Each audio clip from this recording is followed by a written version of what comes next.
Hey everyone, my name is Bailey Burns and I am a Rubik's Cube ambassador. The first time I picked up a cube, I was in 7th grade. My math teacher said, if anyone wants to learn how to solve a Rubik's Cube, bring your lunch up to my classroom and I'll teach you. So actually a bunch of us did and I fell in love with it. I thought it was so cool. I loved the algorithms, everything about it. I just thought it was so cool. I got my time down to about 1 minute, but that's about it for me. I just thought it was a cool thing to show my friends that I could do. So let's flash forward a little bit to where I am now. I'm actually an engineer. I went on to get my undergrad in mechanical engineering, and I'm currently a master's student for space resources, which that is using resources in space for space activities, which is so cool. I love it so much. We can talk about that later. It's so amazing. But I'm also an aerospace systems engineer working on the lunar lander, which is the capsule when astronauts go down to the surface of the moon. It's going to be in a lunar lander, and I'm working on the life support for that. That's the humidity and temperature control to make sure they're comfortable. That's making sure they're not breathing in any toxins, CO2 removal, all that stuff, and it's so amazing to say I'm working on something that's going to keep astronauts alive in space. That's amazing. And as I'm sure you guys can probably guess, I really like space. It led me to another group called Project Possum. Now this group is a citizen scientist astronaut candidate group. Citizen scientist means we are volunteering our time and our money and our resources to do these activities, to do this research. And through this program, it is possible for me to one day fly in space as a suborbital astronaut candidate. It's really exciting, and we do a bunch of research with noctilucent clouds, with space medicine, with spacesuits, and one of the things we do is something called a parabolic flight. Okay guys, stay with me here. This is where the Rubik's Cube comes in. So a parabolic flight, if you guys don't know, it's like the vomit comet, and if you don't know what that is, it's a plane, not like a little jet, like an actual plane, that flies in a parabola or in an arc, just up and down like that. And what happens during that time, there's two things you guys need to understand. The upslope, it feels like 2 G's. So there's this thing called a G-force. Here on Earth, we feel 1 G. This is 1 pound, so it feels like 1 pound. While when you're experiencing 2 G's, this 1 pound cube suddenly feels like 2 pounds, and it feels heavier. So on the upslope, we're feeling 2 G's. Now at the turnaround and the downslope, we're basically in free fall back towards Earth, and we feel 0 G's, and that's what they feel up in space. That's the astronauts floating around up there. We actually call it microgravity because we're still here within the Earth's atmosphere, but we're experiencing 0 G's. So while this is super cool to do backflips and just goof around in 0 G, we also can use it for science, which is really, really important because space is really expensive. We don't want to send tons and tons of experiments just going up to space because it costs thousands of dollars for each launch. So we use this parabolic flight to do preliminary experiments, little experiments, to see how our bigger experiments are going to go. One of the things I was doing, I really wanted to go on this flight, as I'm sure you guys can imagine. I was like, I wonder, what could I do? I wonder if anyone has ever solved a Rubik's Cube in 0 gravity. As far as I can tell, no one ever has. And I thought it would be really interesting to use a Rubik's Cube to monitor my cognitive ability as I'm going through the 2 G's and the 0 G's of this parabolic flight. So I'm really excited to announce that is my science experiment, and I'm going to be using a Rubik's Cube to do space science, basically. I do have to mention that to do this, you only get about 20 seconds in 0 gravity. So I have to learn how to solve a Rubik's Cube in 20 seconds.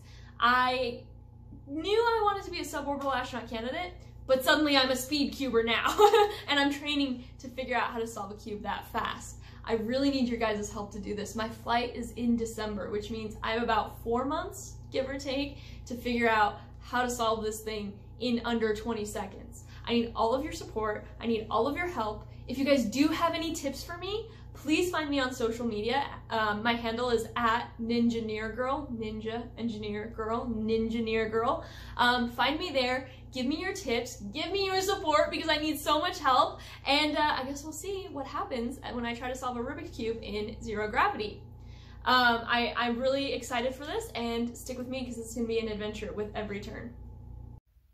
Hey Rubik's friends, welcome to another STEM Sunday.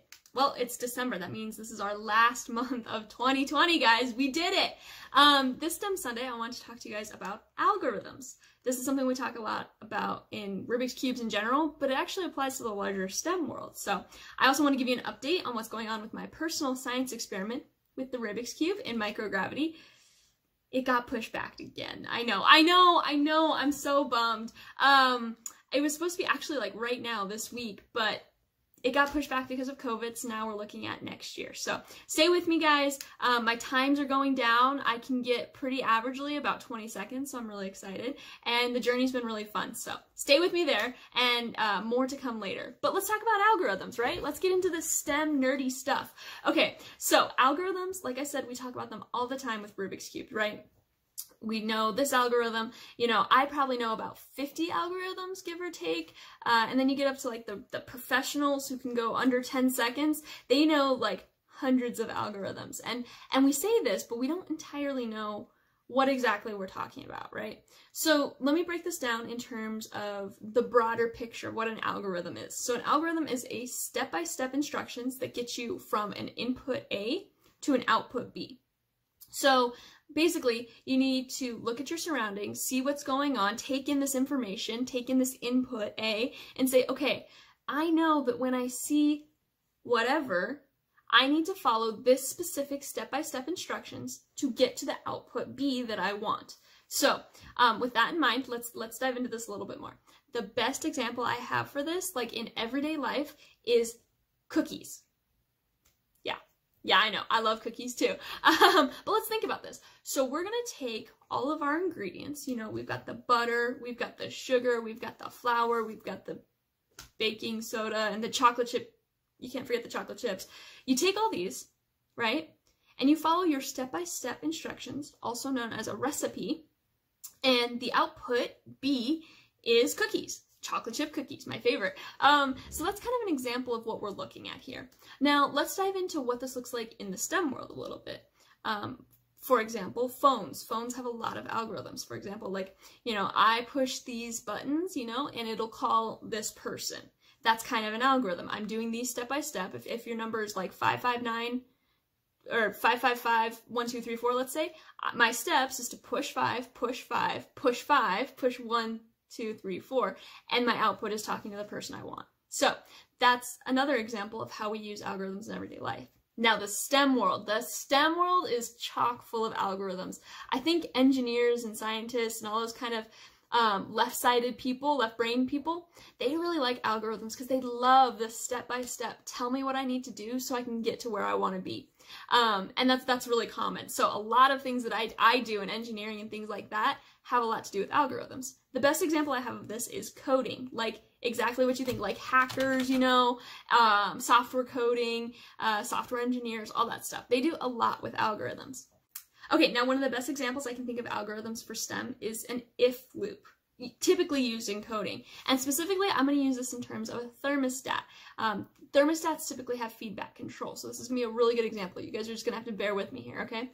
So let's say I like to keep my lovely apartment here at 21 degrees Celsius. Now, that's about 70 degrees Fahrenheit. So we're saying 21 degrees Celsius.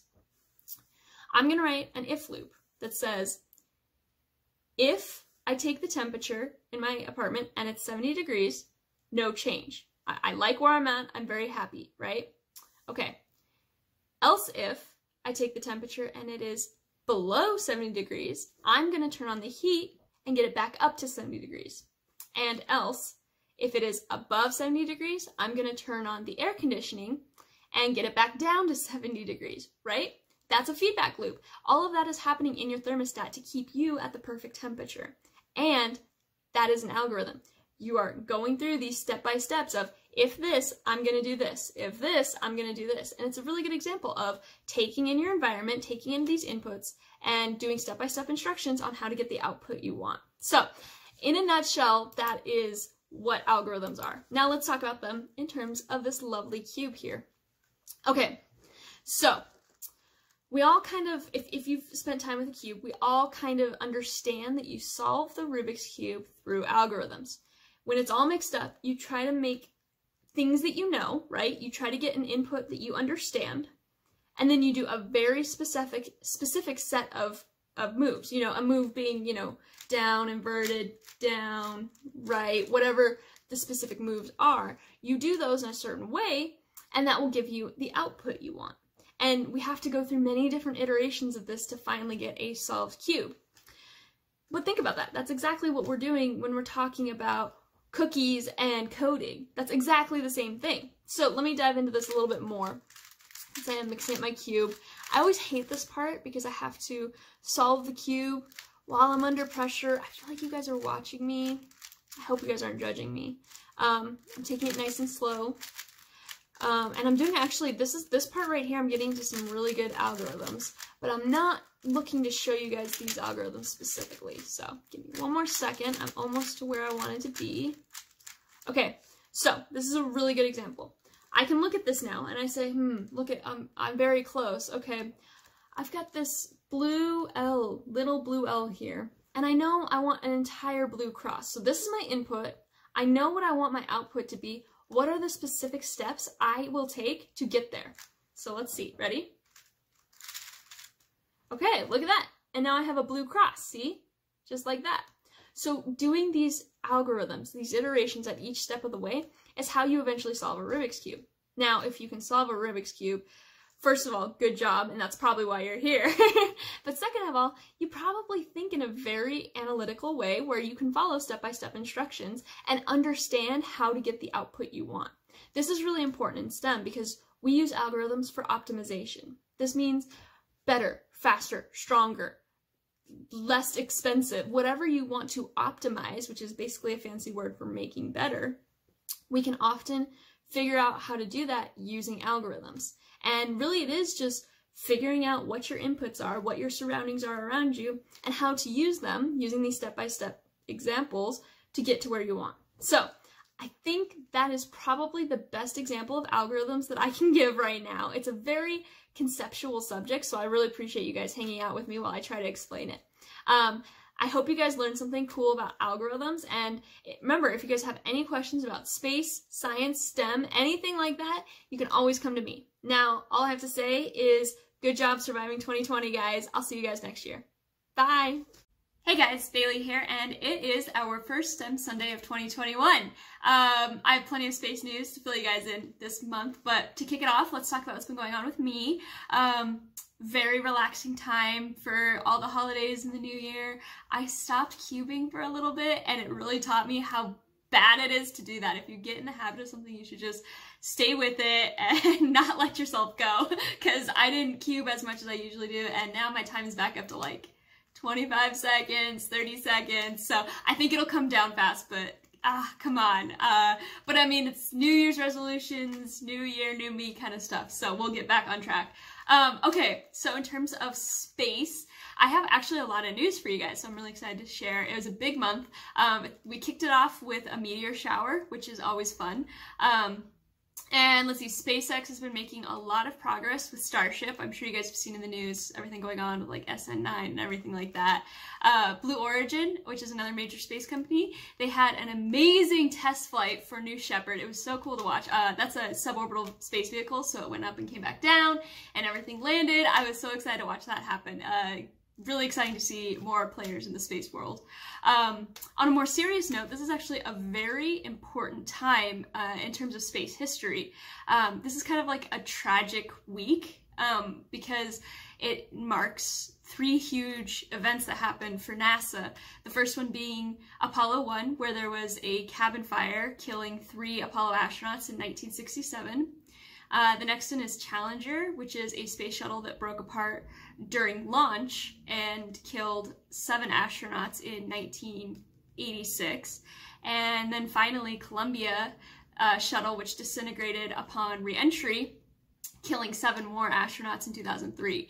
I highly recommend you guys look into them and kind of see the astronauts who were there. There's some really impressive people that we lost, and it's really hard because it all happened within like a week span, you know, over many years, but it's like this week is always really hard because we have to remember all this, and it's a good reminder that space is really hard, and what we're doing here is difficult. It does put human life on the line, and all of us engineers down here on Earth have to really make sure we're doing everything right, and make sure that we can be better moving forward. So I like to take a minute and just kind of talk about that.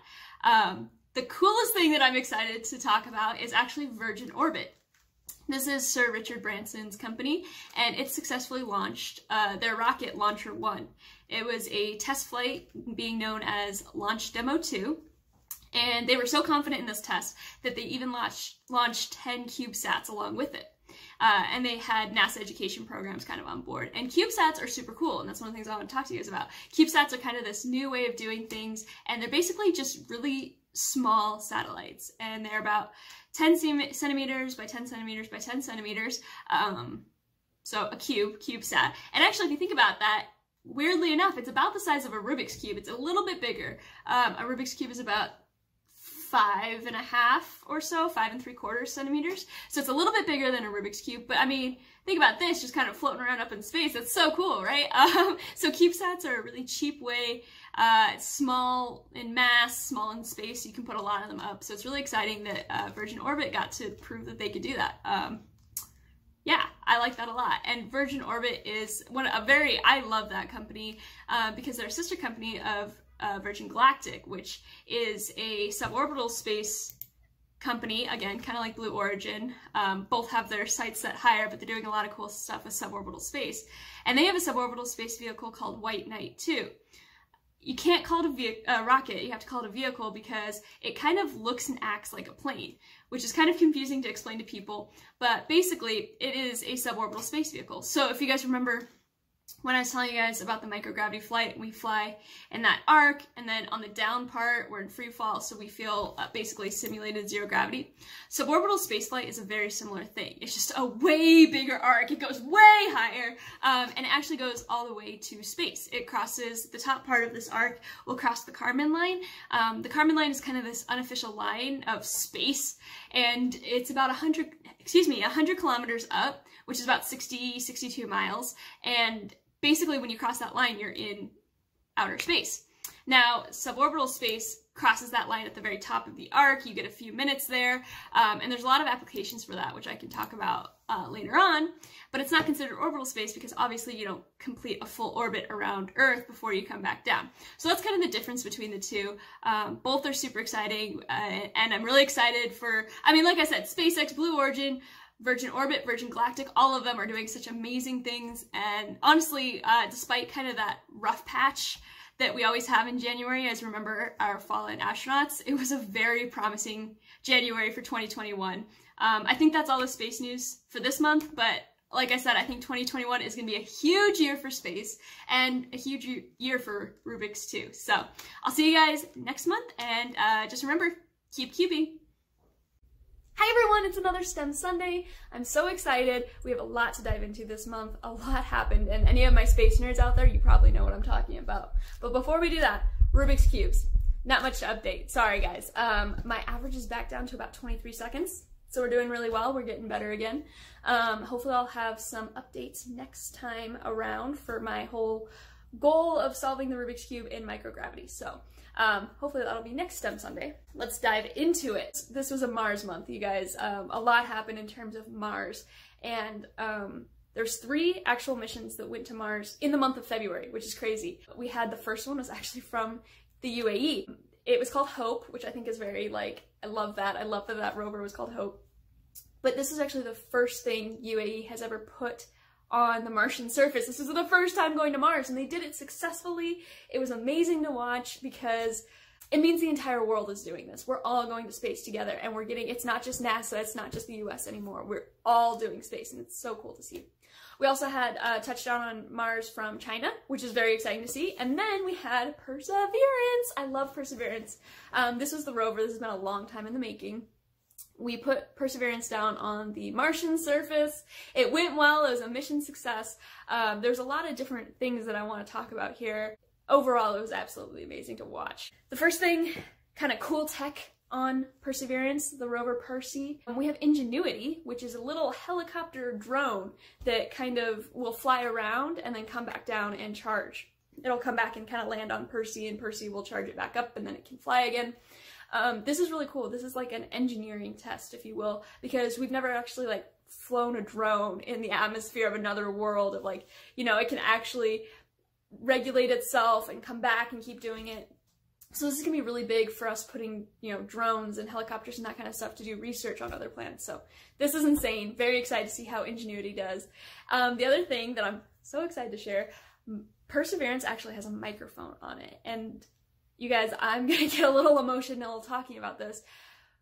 The other day, we actually got the first sounds of Mars. We've never had a rover actually have a microphone on it. We could kind of guess what was happening based off of all the other sensors on board, but we've never actually heard the sounds of another, of the Martian planet. You know what I mean? Like, it's insane. So I wanted to play that for you. It's really, really quiet, guys, so you're gonna have to bear with me, and if you can't hear it, you need to go onto NASA's website and look this up and hear it for yourself. But okay, I'm gonna play it real quick. It's very, very faint, so shh. Okay.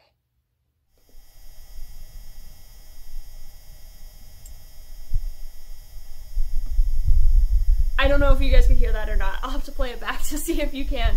It's like a very, very, very faint wind blow, and it sounds like it could be wind here on Earth, but it's not. It's from Mars. So what does that tell you? What does that tell you how similar Mars is to Earth? And just the thing you just heard, if you can hear it, is literally another world. This is history in the making. This is amazing. The other thing that happened was we finally saw a Martian landing. So there was a camera on Perseverance so we could see it land. We've never seen that before. Perseverance is a big deal, you guys. This was really cool to see. So I had to spend a lot of time talking about Mars this time around. Very, very interesting stuff.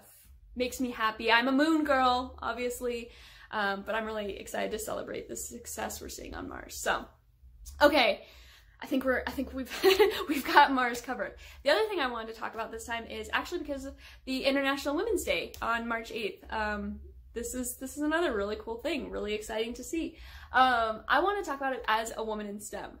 Many of you know I am an engineer, which I think we're finally up to female engineers being 27% of the workforce, and that's insane. That number, oh, it does not exist. That is not typically how many women you see in a STEM workforce like engineering. It's usually closer to like 15-20%. So the fact we're up to 27% is cool. And there's a lot going on with this day of celebrating women.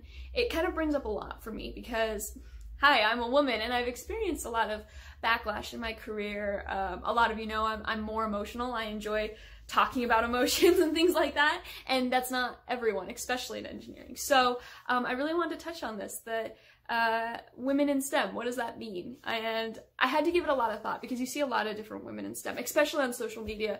A lot of the women in STEM you see are very feminine, who are also very smart. And I love that. I love that so much. You can wear a dress and do science. It's so true. But what I really wanted to hit home for people is that you can be that, or you can be whatever. Like, when it comes to being a woman in STEM, there is no guidelines, there's no rules. You don't have to be what people think of when they think of women in STEM. You can be completely yourself. And you don't actually even really like have to have a STEM degree, you know what I mean? You can be doing STEM things, whether that be science communication, or just like engineering in your backyard because you think it's interesting. Like, there's so many ways to get involved, and when it comes to that, you know, you really have to drill into what it means to be a woman in STEM. And I came down to, basically, I'm going to narrow it down to this. I think you need to be inquisitive and curious and kind of have that STEM mindset of you want to learn, you want to figure out how things work. I think that's the criteria.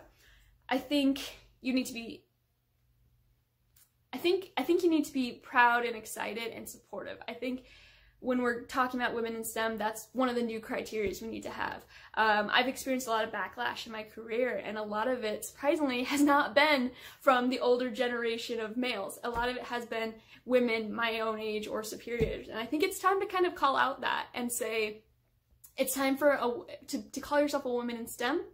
You need to be supportive of other women in STEM. And the whole point of being a woman in STEM is to turn girls in STEM into women in STEM. So that's the movement I want to see moving forward, is just excited, happy, passionate, and letting people be exactly who they want to be. So I think that's what I want. This is my message for International Women's Day. And with that, I want to say thank you to all the male champions out there. We can't do it without you. So if you are male and you don't feel like you fit in with women in STEM, you can be a male champion, because we need you. We appreciate you. And yeah, that's kind of what I wanted to say. I think it's a very exciting time to be alive, where women have this voice, unparalleled to any time in history. And real quick, I'm gonna give you guys some women in space names for you to look up if you are interested in that. We've got Valentina Tereshkova, who was the first woman in space. She was a Russian cosmonaut. We've got Sally Ride, who was the first American woman in space in 1983. And she was also the first LGBTQ member going into space. It came out after her death that she was actually part of that community. So she's kind of got a double whammy there. We just didn't know about it until after she died. We have Mae Jemison, who was the first African American in space.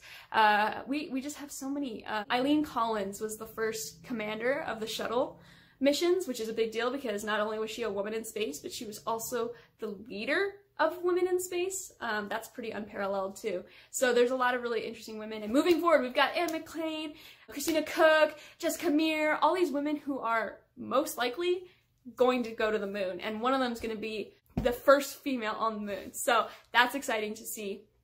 And that's the light I want to see on International Women's Day. You know, the future of, yeah, we've been through some struggles, but we're going to push through and just be proud of who we are, doing things because we know we can. So there we go. There's your STEM Sunday, and I'm really excited to talk to you guys next month and see what happens. So we'll talk to you then, and happy International Women's Day. Bye, guys.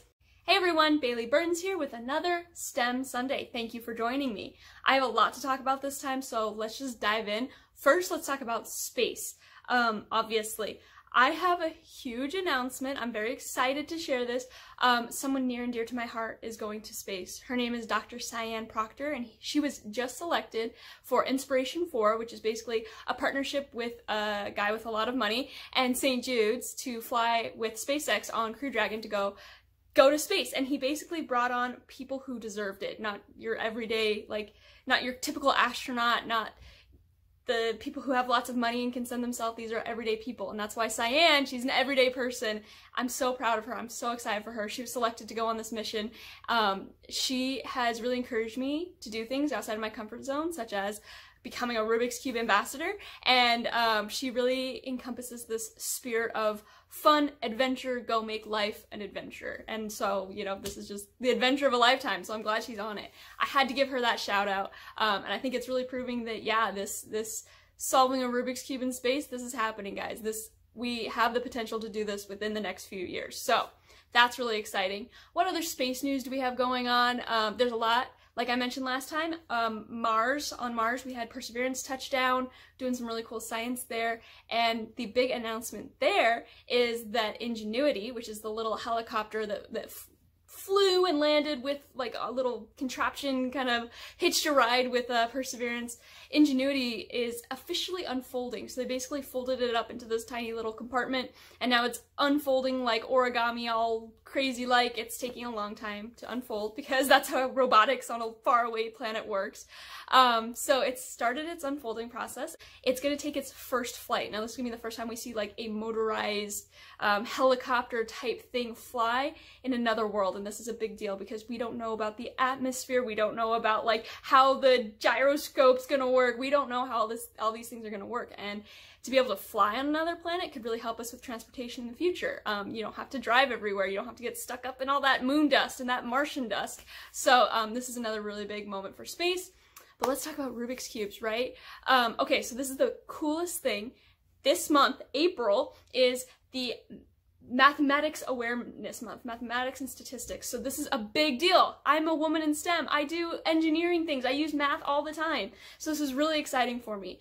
And I really wanted to share this because, I mean, the Rubik's Cube is all about math, right? We talked about algorithms a few months ago. We talked about the pattern recognition, all these different things that really help when learning about STEM and math. So this is a big deal for Rubik's. Let's give you some quick facts real quick. There are actually 43 quintillion ways to have the Rubik's Cube, different orientations. You know, solved is obviously the one that most people go for, but there's a bunch of other different ways, and there's actually 43 quintillion different ways to set up your Rubik's Cube. That means even the best speed cubers who have solved the cube hundreds of times every day have probably not had their cube in every possible orientation that it could be in. Just to give you guys some other kind of facts there are 125 billion galaxies in our universe that we know of. So we just said 125 billion. That blows my mind. That's a lot of galaxies. That's a really big universe, right? The Rubik's Cube is at 43 quintillion. Do you guys know how many extra zeros are on top of that? Like a lot. Like maybe a couple other like decimal point moves. I'd have to do the math. I think like 6 or so. It's crazy. So that should give you a good appreciation for how many different orientations there are on the Rubik's Cube. Okay, so then obviously I was really excited about this topic of Rubik's Cubes and math and STEM and all this other stuff, so I did some more research and I found a paper written by MIT, about how to solve a Rubik's Cube using math.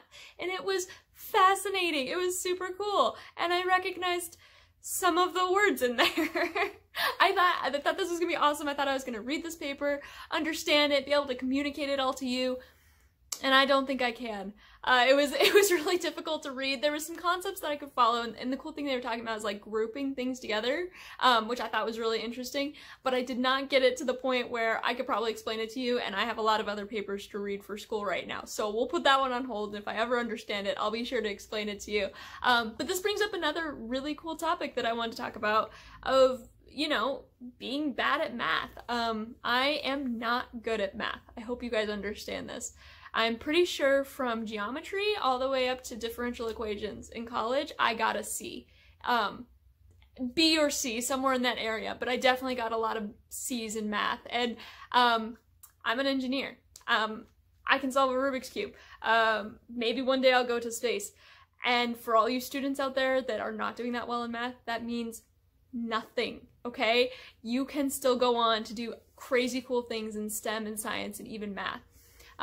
The biggest thing I like to point out is that I always started getting the math concepts the second time around. So after I had taken the class, after I'd gotten my C and moved on to the next class, and things from that class were tying back to the first one, that's when the things started clicking and everything started melding, and like I understood that first class. And if I could just go back and take the tests, I would do much better.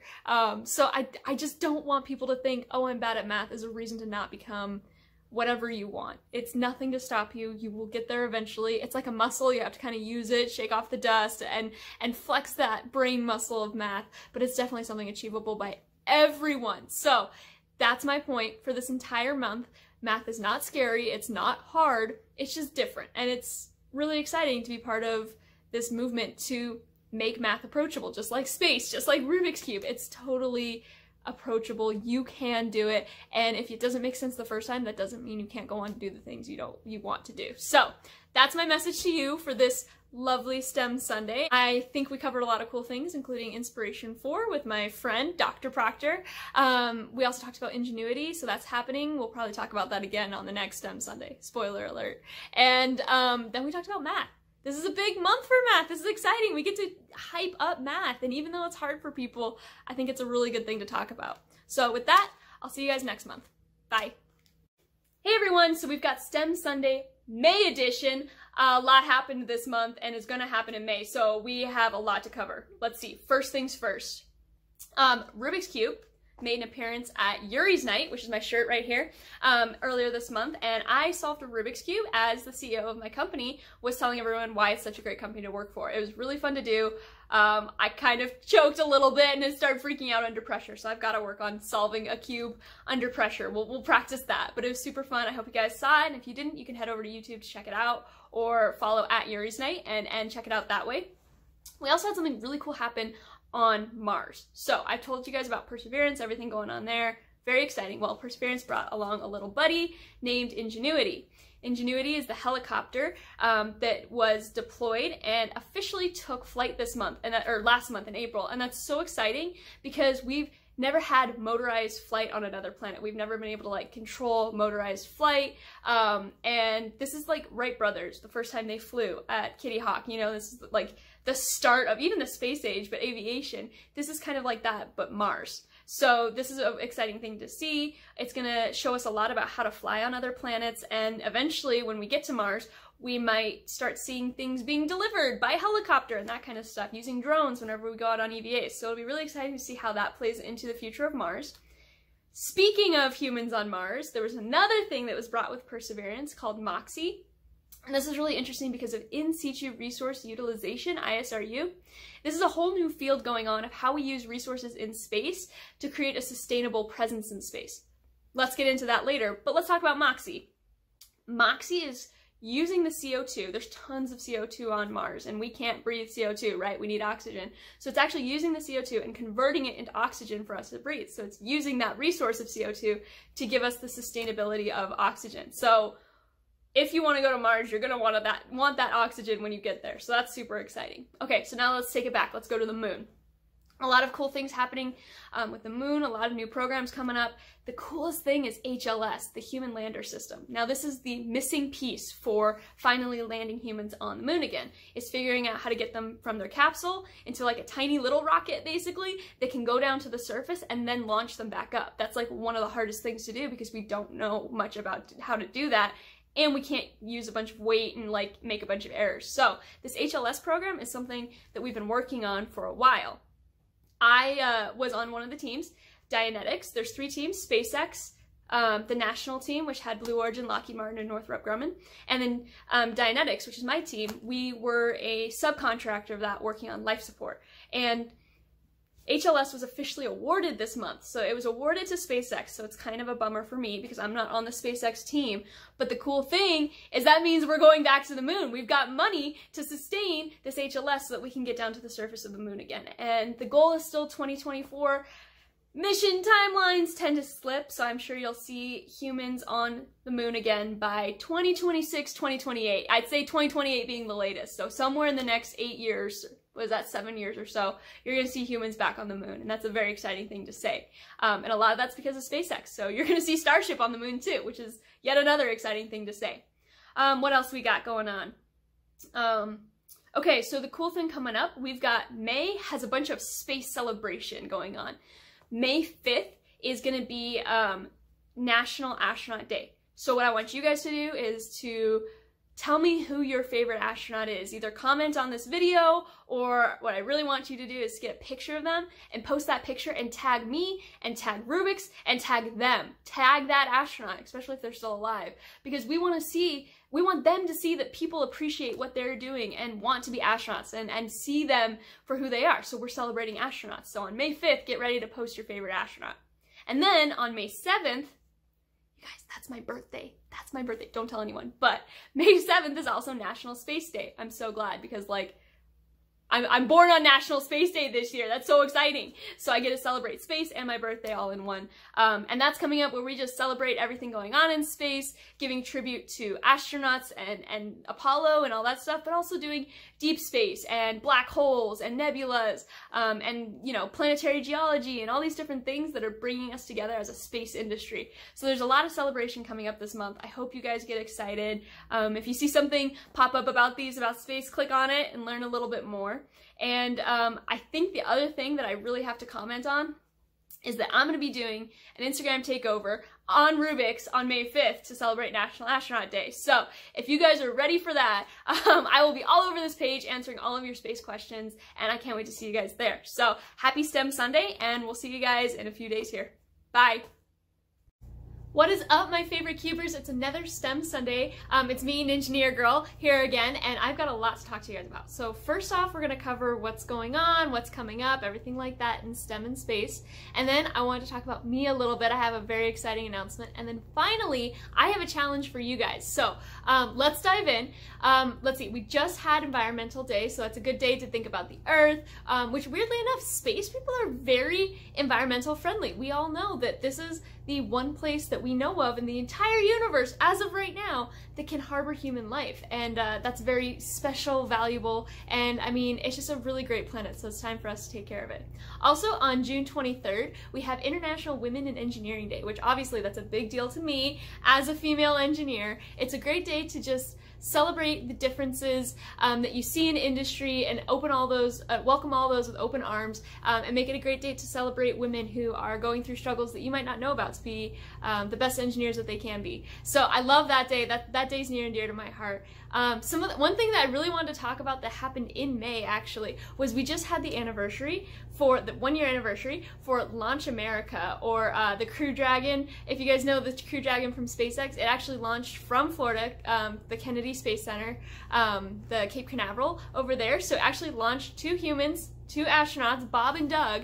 It launched them to the ISS, and that was a year ago in May. And that was just an amazing thing to see, because since the shuttle, right here, since the shuttle, NASA has not actually been responsible for the launches of all their astronauts, and that was since, what, 2011? That's a lot of years to go, where they're actually sent over to Russia and launched from Russian soil. And so this is a mark of kind of NASA in the US bringing space back into the #1 priority, I would say, in getting humans back to space from American soil.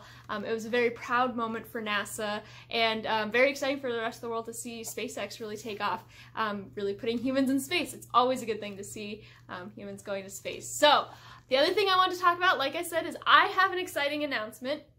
So earlier this month, or I guess last month, in May, I graduated with my master's degree in space resources. I can't believe I'm saying that. I'm so proud of myself. You guys don't understand the heartache, so many late nights, so many confusing conversations with professors, and a lot of dedication to do that. And like I said, I'm just so proud of myself, and I want to talk a little bit about what space resources is. It's a brand new field, so like when I say I have a master's degree in this, people kind of look at me funny, and it's really cool to say that because I'm one of very few people who actually have a master's degree in space resources. So this is something called in situ resource utilization, or ISRU. You're gonna see a lot of that coming up in the space industry, and basically what we're looking at doing is using the resources in space for space exploration, humans in space, that kind of thing. And I'm sure you guys have heard a lot about like asteroid mining and that kind of stuff. There's rumors out there that it's theorized that the first trillionaire will be an asteroid miner. And I completely agree with those statements, because there's actually a lot of resources out there on asteroids, from gold, silver, platinum, and then we get into like uranium and all sorts of energy sources. There's even water on asteroids. If we can start figuring out how to use those, we're gonna see an exponential increase in what we can do in space, just because we don't have to launch everything from Earth, and that's a very exciting thing to say. The other thing that kind of focuses on is not just asteroids, but a lot of stuff out there, specifically the moon. You guys all know I'm a moon girl. So I like to, people think it's just a rock up there, like a dusty, dirty rock, and there's so much more to the moon than that. There's a bunch of regolith, which is like the soil on the moon, and regolith has these like really unique properties to make it super strong. So they're thinking we can construct stuff like roads and houses and bases and stuff like that out of the regolith, and that'll help with the structural integrity. It'll help with solar radiation, all these issues that we're seeing. It could be a great way to start solving those. We also have something on the moon called helium-3, which is an energy source, kind of like the nuclear energy and stuff like that. There's only a little bit of it here on Earth, and it's actually really hard to get to, but it's like theorized that there's enough of this helium-3 on the moon that you can help support the energy required for human growth for thousands of years. And I mean, that's one of our #1 issues, is figuring out how to sustain human growth. And the answer's on the moon. It's out there for us to reach out and figure out how to use it for our benefit. And then we also have water on the moon, which is super cool. No one thinks that. There's not like oceans, but there's frozen water, like kind of mixed in with all that regolith. And we can use that water for humans to drink. We can turn it into the hydrogen and oxygen, and then humans can breathe the oxygen. But actually, hydrogen and oxygen are the 2 things we need for rocket fuel. So suddenly the moon becomes like a gas station on our way to Mars.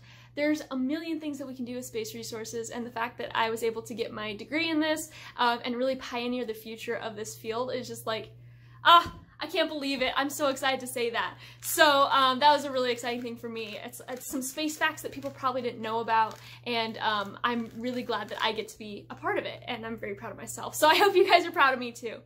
Okay, so like I said, I've got a challenge for you guys. For a lot of you, if you're a student or a teacher, it's summertime, so congrats, you made it. You survived the school year and it's time to relax a little bit. What better way to relax than to pick up a Rubik's Cube?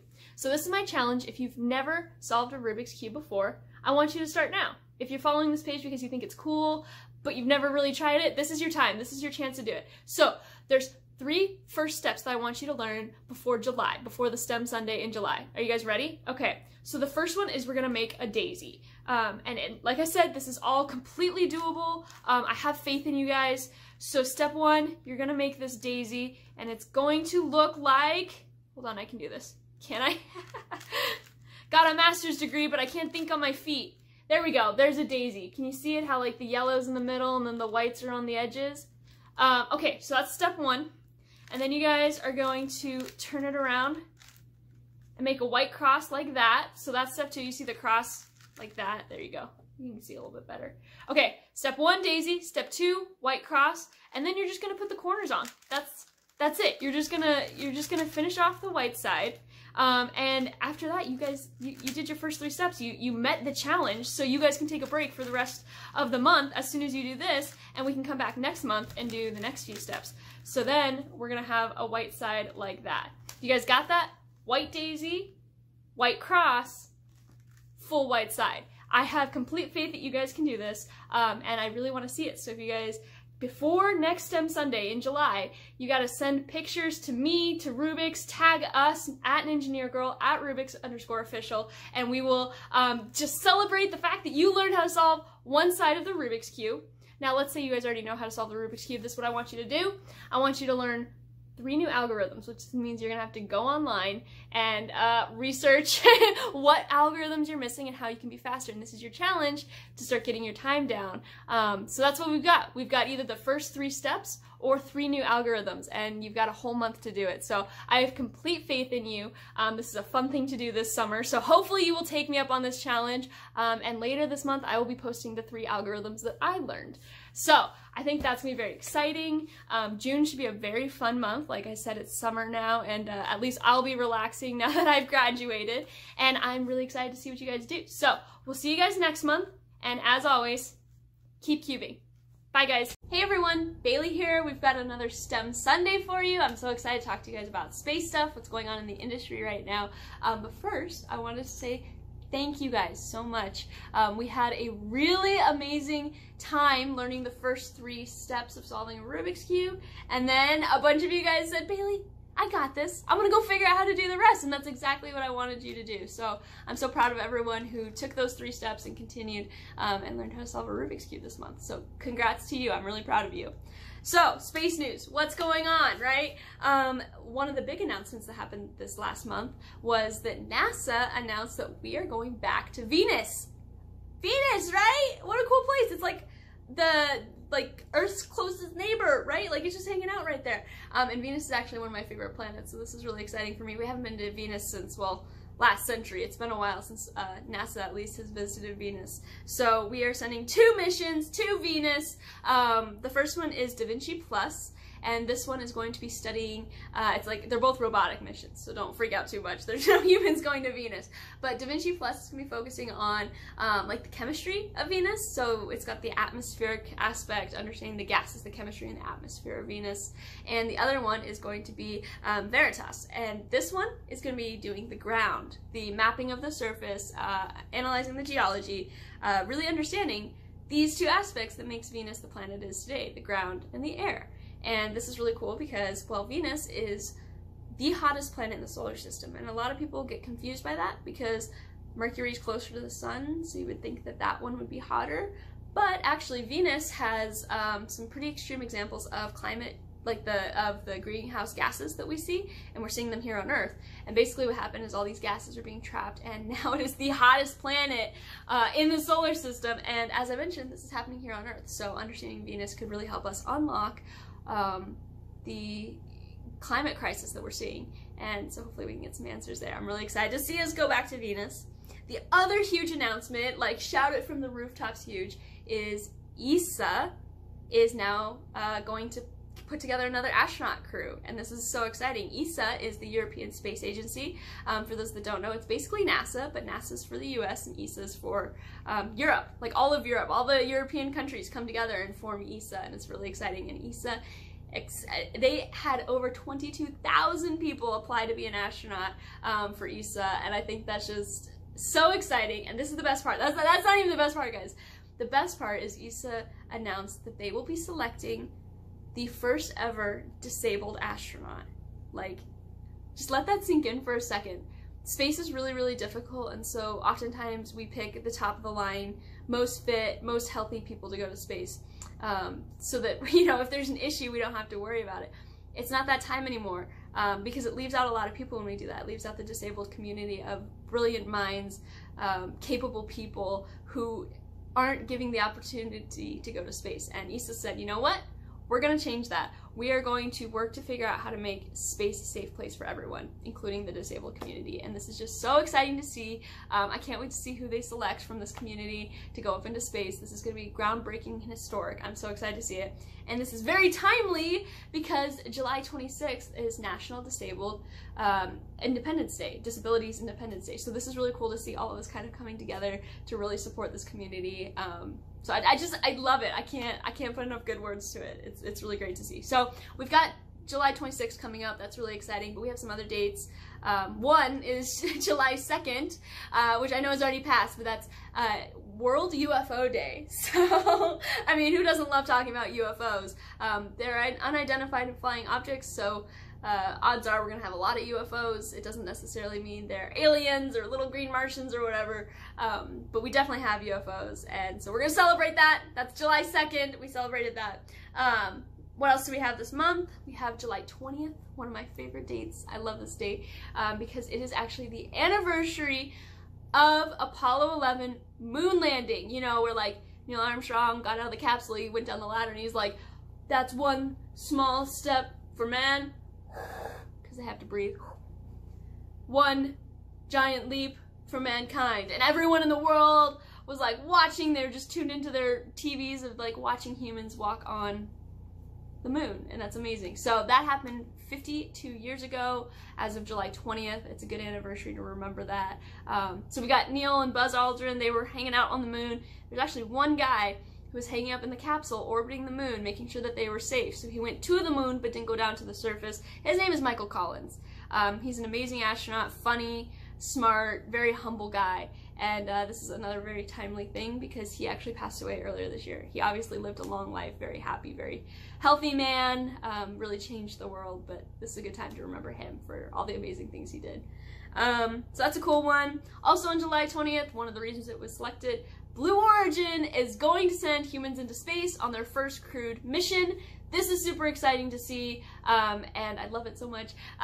So they're actually going to be sending people in their rocket, capsule, everything up into suborbital space, including owner Jeff Bezos. We have a lot of billionaires out there running space companies, and it looks like Jeff Bezos is going to be the first one of those billionaires to actually go to space on his own rocket. So it's another exciting thing happening in the industry. Whew! Okay guys, it was a big month. We've got a big month ahead of us. So much stuff is going on. I think I'm going to have a big month too. Don't tell anyone, but I think I've got some stuff I'm going to be able to announce pretty soon, and I'm really excited to hear that, to say that, I guess. And obviously, we've got a lot going on in the space world, so just want to say thank you guys for hanging out with me for another STEM Sunday, and as always, keep cubing, guys. Bye. Hey guys, Ninja Nerd Girl with another STEM Sunday for you all. We've got a lot to talk about, so let's dive in. First off, we had some really cool things happen with the private space industry, where Jeff Bezos with Blue Origin and Sir Richard Branson with Virgin Galactic both went up into space, outer space, last month. This is on their own space tourism commercial flight, and this is a really cool thing to see people who were not who were not NASA astronauts be able to go up. Now, these people aren't technically astronauts because they did not train to go to space, but they were able to kind of, like how you get on a plane to go see a different country, it was kind of like that, and it was a really cool thing to see. There's a lot of discussion about this, and if you guys have any questions, you can always feel free to DM me, and we can talk about it, because I know there's a lot of feelings, but at the end of the day, my feeling is if we're going to be able to do this space thing like we want to, like we see in the futuristic movies and stuff, we're going to need all hands on deck. That includes all the billionaires, but it also includes people like you and me to make sure that we do it the right way. So keep that in mind, and DM me if you have any questions. We also had a weird incident in space where, well, if you guys know Starliner, it's like the Boeing capsule that's going to take humans up to space soon, and it's supposed to take astronauts to the ISS. It was going to do its final test flights to make sure that humans could actually go on it and stuff, and just a few days before it did that, a Russian capsule docked with the ISS, and when it did that, its little rocket thrusters accidentally fired, and it ended up pushing the ISS and kind of shoving it into, you know, a little bit of an unpredicted spin there, and so they had to write that, and so now Starliner's grounded again, so we're gonna have to wait a little bit for that final test to eventually get humans in space with a Boeing capsule. Another unfortunate space thing that happened was it was announced that NASA doesn't think they can make their moon by 2024 goal, and that's because it actually, surprisingly enough, of all the hard things in space, it was actually because of the spacesuits. We're designing a brand new spacesuit, and spacesuits are actually really, really tough, and they don't think they can do it in time. I did hear a rumor that Elon Musk said he would be willing to help out, as well as a few people at ILC Dover, so we'll see how that goes. One thing that was really cool that happened to me was that I went to something called Space Fest, and it's an event that basically highlights space artists. Yes, that puts the A in STEAM, 100% space artists, you guys. They're absolutely amazing. You should check out space artists' work. But I got to meet astronauts and talk to a bunch of really cool space artists, including one of my friends. His name's Chris Wade, and he painted me this. Do you see this? This is my cat, and that's a little Rubik's Cube right there, just for my kitty. I'm so proud of her. She's now more famous than I am. We also have Never Give Up Day coming up. That's a great day about perseverance, never giving up on learning how to solve a Rubik's Cube, learning how to do math problems, figuring out STEM, becoming an engineer, hopefully becoming an astronaut, everything I'm all about. The moral of the story is you can never give up on what you actually want. In fact, one of my favorite quotes comes from a book that says, essentially, it boils down to this, that you will never have a dream. It's not right.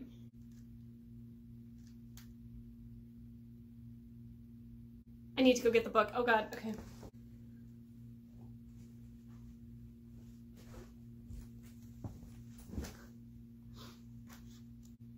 There we go, okay.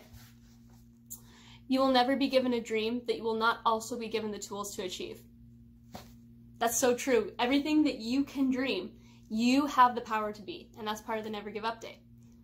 We also have Inspiration 4 coming up. Talk about never giving up. That launch is finally happening September 15th, so put that on your radar. That's 4 civilians going up into space, one of them being Cyan Proctor, near and dear to my heart, and you guys should make sure you watch that launch, and on top of that, they're actually getting a Netflix special, so you can go watch their journey and all the cool things they've done along the way on that Netflix special.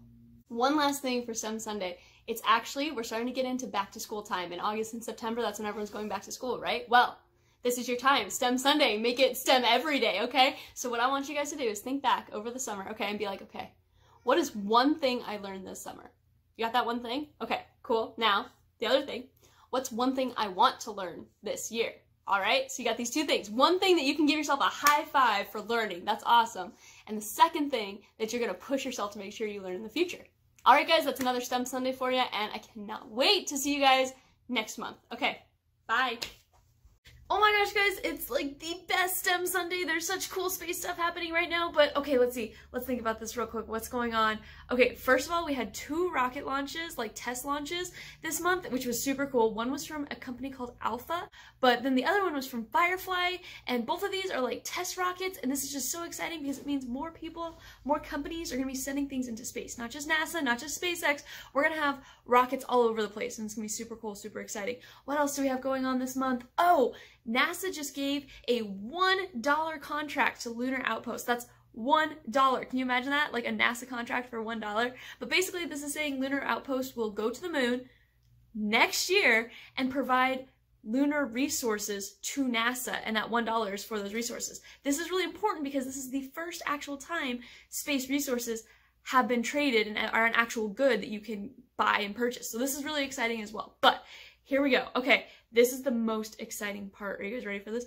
Inspiration 4. I talked about it a little bit. It's this amazing rocket launch for civilians. This is an all-civilian crew, which means no astronauts. This is a civilian crew like you and me. 4 civilians are going into space on September 15th. That is this month. It is around the corner. It is happening. This is really going to open the door for people like you and me to be able to go to space one day. So this is super exciting to see. They'll be going up on a SpaceX Falcon 9, and this is being covered by Netflix. I know! Starting September 6th, there's going to be like a 5-episode series covering these 4 civilians and what this means for space. One of them being Dr. Sian Proctor, who will become the first female African-American pilot in space. And then we've also got Haley, who is a pediatric cancer patient who is now going to space. And we've got Chris and we've got Jared, who funded the whole thing. It's going to be exciting. Make sure you check out this Netflix documentary. It is going to be legendary. Okay, so the other thing I wanted to go over, because I got so many questions from last time when people were like, okay, so I got the daisy of the Rubik's Cube. What do I do now? So, okay, so real quick for beginners to catch you up, I want to make sure you guys understand this, that when you look at a Rubik's Cube like this, you can tell which color the side is by the center square. We went over that last time, but I think that's really important. The center square right here. So that's the white side, this is the red side, and you're like, oh yeah, I get that because it's like red. Well, if you start mixing this up, right, like the red one will always stay the same, and that's how you know what color is what. No matter how many, like how the edges change. Yellow will always be opposite white, orange will always be opposite red, and blue will always be opposite green, and you can tell that by the center square. So, for all you beginners, that's a good thing for you to remember. Now, this is going to be the more advanced tip that I have for you guys out there. This is a strategy called CFOB, and instead of like once you learn the preliminary Rubik's Cube things and you get really good at that, you can learn the next step to solve faster and become a speed cuber like me, and that's called CFOB. Okay, so when you do that, one of the things you do is you put the corners, see how I've got my white cross, just like we talked about last time? You can put the corners and the edge pieces in at the same time. Okay, so it's, I know, wild. But this is what I wanted to share with you guys that blew my mind. So I've got one. Let's see. Hold on. Let's get one. First of all. I have to get the... Okay, I got it, guys. There we go. Okay, see how this one, this is red and blue, and then we got the white right here, see? And we want the white right there. That's what we're going for. So this, you can get it there in 3 moves, 4 moves. It's called the hammer technique, okay? So stay with me here, you guys. See, like, so it's like all right here, and I don't want to like mess things up, so I can just go down. So I put the corner exactly where I want it to be, move it out of the way, move this side back up, and boom. That's 4 moves. That's 4 moves, and you've got this entire corner all figured out. All right, so you've got the beginner's technique to like figure out what color's what, and the daisy, and if you're doing CFOB, you've got your new technique for if everything's lined up, but it's not in the right place quite yet, and you can do the hammer technique. So there you guys go, and I hope to see you guys on the Inspiration4 live webpage on September 15th. So that's going to be really exciting, and with that, I think it was a really good STEM Sunday. So we'll see you guys next month. Bye!